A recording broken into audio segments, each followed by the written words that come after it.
इस भैन जी 3 बेटियां सन। पिछली बारी आई है, बेटा होया, अल्लाह ने बेटा दिता।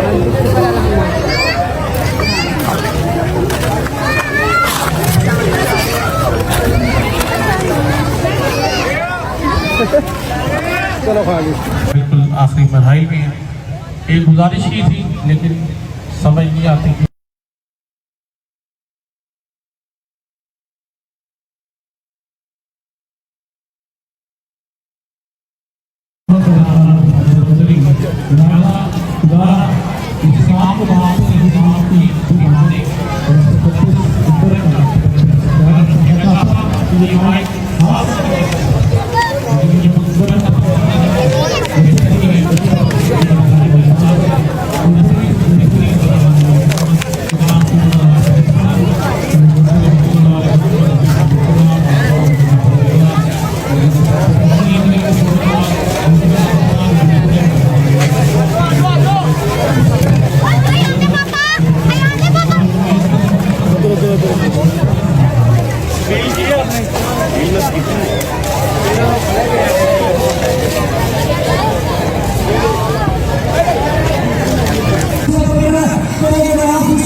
अच्छा जाके